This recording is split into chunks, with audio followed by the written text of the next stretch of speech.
పూర్తి martial arts గుణాలు. అధ్యాయం 7 ఉన్ని సేకరించండి. కొంతకాలం కత్తి నైపుణ్యాలను అభ్యసించిన తర్వాత వాంగ్ థెంగ్ కత్తిని ఆయుధాల గదిలో తిరిగే ఉంచారు. ఆ తర్వాత తన పెడికిలి నైపుణ్యంపై దృష్టి సారించారు. కత్తి నైపుణ్యం సాధన చేస్తున్న విద్యార్థి ఇది చూసి తల ఊపారు. మార్షల్ ఆర్ట్స్ నాణ్యతపై ఆధారపడి ఉంటుంది, పరిమాణంపై కాదు. వాంగ్ థెంగ్ రెండు నైపుణ్యాలను తక్కువ సమయం కోసం సాధన చేయడానికి బదులుగా ఒక నైపుణ్యాన్ని ఎంచుకోవడం మంచిది. చివరికి అతను రెండింటిలోనూ నైపుణ్యం కలిగే ఉండరు. ఈ కొత్త వ్యక్తి కష్టపడి పనిచేసేవాడు, కాని అతను కొంచెం తెలివితక్కువవాడు. వాంగ్ థెంగ్కు తన హృదయంలో ఎవరో తెలివితక్కువ వ్యక్తి అని పిలిచారని తెలియదు. తన కత్తి నైపుణ్యాన్ని కొన్నిసార్లు మాత్రమే అభ్యసించినప్పటికీ అతని అవగాహన కొద్దిగా పెరిగినట్లు అతను భావించారు. ఫలితాలు చెడ్డవి కావు. అతను వెనక్కి తిరిగి, పొడవాటి మరియు కండలు తిరిగిన వ్యక్తి తన జాతికి ఎదురుగా చేతులు జోడించి నిలబడి ఉన్నాడు. కాసేపు అక్కడే నిల్చున్నట్టు అనిపించింది. టీచర్, మీరు ఎప్పుడు వచ్చారు? మీరు ఎందుకు ఏదో చెప్పలేదు? నువ్వు నన్ను హయపెట్టావు. నిన్న సాయంత్రం వాంగ్ థెంగ్కి 9వ రేడియో వ్యాయామాలను నేర్పించిన బోధకుడు ఇదే. ఇప్పుడు అతను వాంగ్ థెంగ్ వైపు చాలా తీక్షణంగా చూస్తున్నాడు. అతను తన తలపై గూస్ బంప్స్ అనిపించారు. యువకుడా, నేను నిన్ను కొంతకాలంగా గమనిస్తున్నాను. మీ పెడికిలి నైపుణ్యం చెడ్డది కాదు. శిక్షకుడు వాంగ్ థెంగ్కి థమ్స్ అప్ ఇచ్చారు. మీ అభినందనకు ధన్యవాదాలు. వాంగ్ థెంగ్ సిగ్గుపడ్డారు. అతను కొనసాగించాడు, గురువు, నేను వాంగ్ థెంగ్. నేను నిన్ను ఎలా సంబోధించగలను? నా పేరు పెంగ్ హై. మీరు నన్ను గురువు అని పిలవాల్సిన అవసరం లేదు. మీరు నన్ను సీనియర్ బ్రదర్ పెంగ్ అని పిలవగలరు అని పెంగ్ హై అన్నారు. సీనియర్ బ్రదర్ పెంగ్, వాంగ్ థెంగ్ సహజంగా స్పందించారు. అప్పుడు, నువ్వు ఎప్పుడు ఇంత తొందరగా వస్తావా అని అడిగాడు. నేను ప్రతిభావంతుడను కాదు. నాకు 20+ సంవత్సరాల వయస్సు ఉంది, కాని నేను ఇప్పటికీ కేవలం అడ్వాన్స్డ్ స్పేస్ మార్షల్ శిష్యుడిని. నేను కష్టపడి పని చేయగలను. పెంగ్ హై కొంచెం కలత చెందాడు. తక్షణం వాంగ్ థెంగ్కి ఏమీ చెప్పాలో అర్థం కాలేదు. హహహ, ఇబ్బంది పడాల్సిన పనిలేదు. నేను నా నోరు నడుపుతున్నాను. వాంగ్ థెంగ్, మీరు తెలివైనవారు. నువ్వు కష్టపడి పని చేసినంత మాత్రాన 3 ఏళ్లలో నువ్వు యుద్ధ యోధుడివి అవుతావని నా నమ్మకం. ఆల్ ది బెస్ట్ అని పెంగ్ హై అతన్ని ప్రోత్సహించారు. 3 ఏళ్లు? లేదు, 3 రోజులు సరిపోతాయి. వాంగ్ థెంగ్ అనుకున్నది ఇదే. కాని ఉపరితలంపై అతను కేవలం తల ఊపి, సీనియర్ బ్రదర్ పెంగ్, నేను కష్టపడి పని చేస్తాను అని సమాధానమిచ్చారు. సరే, నేను నా ప్రాక్టీస్ కోసం 3వ అంతస్తుకి వెళ్తాను. ఈ రోజు మీకు మార్గనిర్దేశం చేసే బాధ్యతలో మరొక అధునాతన దశ యుద్ధ శిష్యుడు ఉంటారు. అయితే మీకు ఏవైనా ప్రశ్నలు ఉంటే మీరు వచ్చి నన్ను వెతకవచ్చు, పెంగ్ హై అన్నారు. ఎంత అంకితభావం ఉన్న సీనియర్ సోదరుడు! వాంగ్ థెంగ్ 3వ అంతస్తు పైకి వెళ్లడం చూసి ఆశ్చర్యపోయారు. చాలా మంది విద్యార్థులు ఇప్పుడిప్పుడే రావడం ప్రారంభించారు. దృశ్యాన్ని సజీవంగా మార్చారు. Senior brother, good morning. Senior brother, senior sister, మీరు ఈరోజు అందంగా ఉన్నారు. వారి వ్యక్తిగత శిక్షణ ప్రారంభించే ముందు స్నేహితులు ఒకరినొకరు పలకరించుకున్నారు. సమయం ప్రతి ఒక్కరికీ విలువైనది, కాబట్టి వారు ఒక్క సెకను కూడా వృధా చేయలేరు. వాంగ్ థెంగ్ విద్యార్థుల వైపు చూస్తూ అకస్మాత్తుగా వారు 2 కాళ్లపై నడుస్తున్న బొర్రెల్లా కనిపిస్తున్నారు. వారి శరీరాలపై అంతులేని బూచ్చు ఉంది. బుప్ప! వాంగ్ థెంగ్ పెదవుల మూలలు కొద్దిగా పైకి లేచాయి మరియు అతను తండ్రిలా నవ్వాడు. బొర్రెలు తగినంత లావుగా మారిన తర్వాత అతను వాటిని చంపగలడు. ఆగండి, అతను ఈ మంచి నాణ్యత గల గొర్రెలను చంపకూడదు. అతను వారి నుండి బొచ్చును నిరంతరం సేకరించగలిగేలా వాటిని ఎంతో ఆదరించాలి. అందరూ శ్రద్ధగా సాధన చేయడం ప్రారంభించడంతో అన్ని రకాల గుణ బూడగలు పడిపోయాయి. అతి త్వరలో లావి ఒక బూడగ సముద్రంగా మారింది. మరియు వాంగ్ ఠెంగ్ సంతోషంగా అందులో ఈదారు. నాకు ఉన్ని అంటే చాలా ఇష్టం.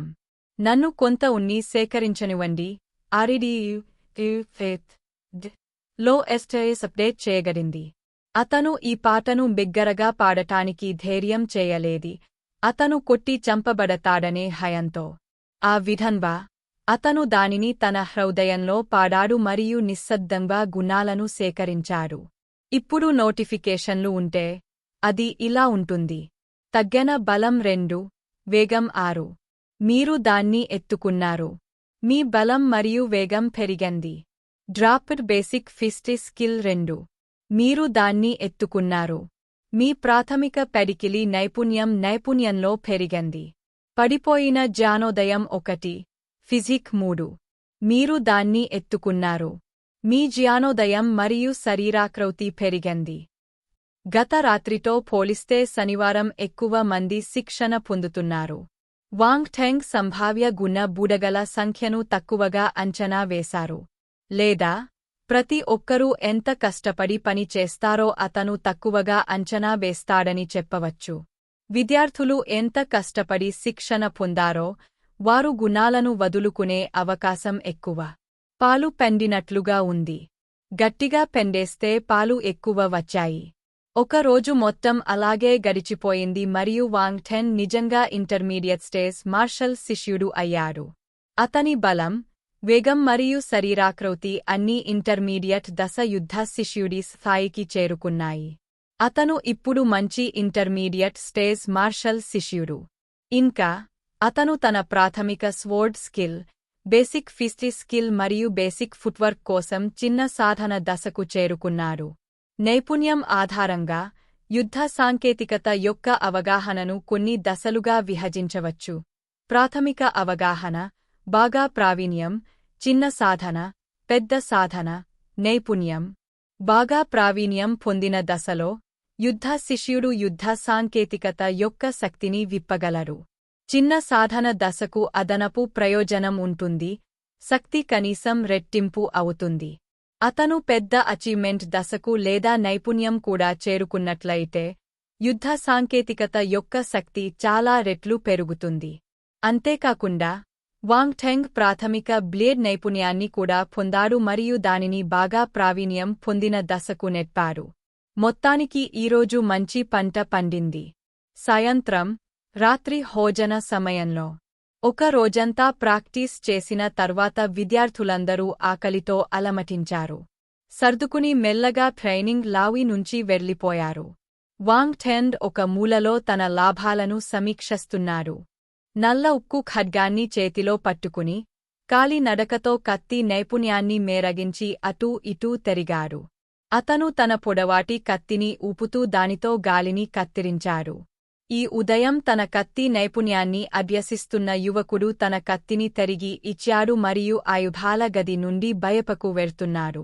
వాంగ్ ఠెంగ్ దాటి వెరుతున్నప్పుడు అతను అనుకోకుండా అతని వైపు చూశాడు.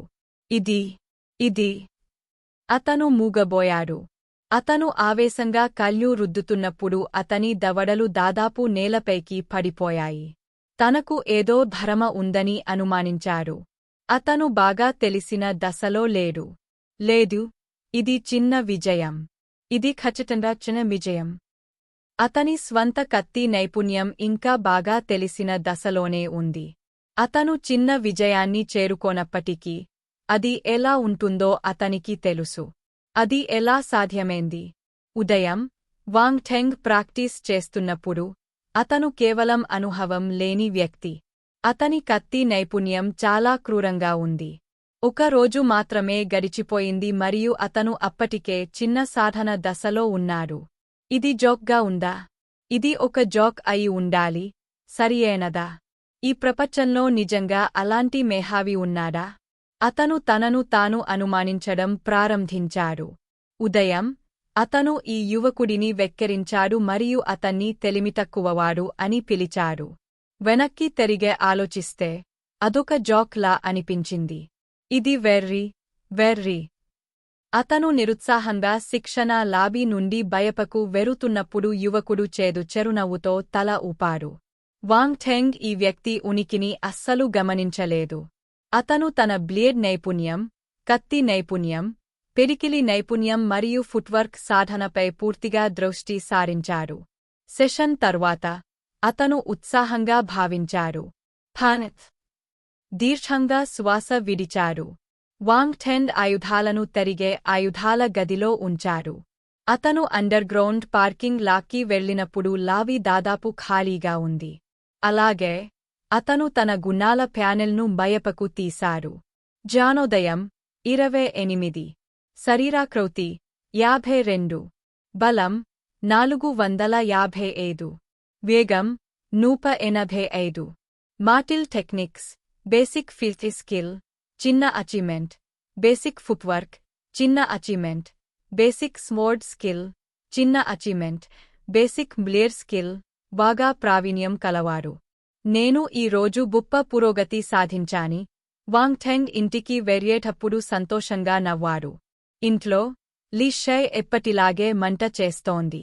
వంటగది నుండి వెలువడే బలమైన మాంసపు సువాసనను పసిగట్టిన వాంగ్ టెంగ్ కడుపులో గుసగుసలు మొదలయ్యాయి. అమ్మా, ఈరోజు ఏం మంచి ఆహారం వండుతున్నావు? ఇది రుచికరమైన వాసన. వంటగదిలోకి వెరీ అడిగారు. మీ నాన్న ప్రత్యేకంగా మీకోసం స్టార్ బీస్ట్ మీట్ కొనమని నన్ను అడిగారు అని లిజియుమి నవ్వుతూ బదిలిచ్చారు. నిజంగానా? మా నాన్న డబ్బు ఖర్చు చేయడానికి సిద్ధంగా ఉన్నారా? అది ఊహించనిది. నక్షత్ర జంతువులు ఫోర్స్ ప్రభావం కారణంగా పరివర్తన చెందిన జంతువులు. విశ్వం మరియు నక్షత్రాల నుండి ఫోర్స్ పుట్టింది కాబట్టి ఈ మృగాలకు నక్షత్ర జంతువులు అని పేరు పెట్టారు. వారి మాంసం చాలా పోషకమైనది. సాధారణ మాంసాన్ని వాటితో పోల్చలేము. అందువల్ల అవి చాలా ఖరీదైనవి కూడా. ఇది అద్భుతమైన వాసన. నాకు కాటు మేయనివ్వండి. టేబుల్ మీద ఉన్న మాంసాన్ని చూసి లాలాజలం కారడం మొదలుపెట్టారు. వాంగ్ టెంగ్ తనను తాను నియంత్రించుకోలేకపోయారు. అతను మాంసం ముక్కను తీసుకుని నోటిలో పెట్టుకున్నారు. ఓ మే గాడ్, ఇది రుచికరమైనది. అమ్మా, మీ వంట చాలా అద్భుతంగా ఉంది. నువ్వు ఆకలివున్న దయ్యమా? మీ దుర్వాసన చెమట చూడండి. త్వరపడి తలస్నానం చేయి. ఓ షై అతనిని వంటగది నుండి తరిమెకొట్టింది.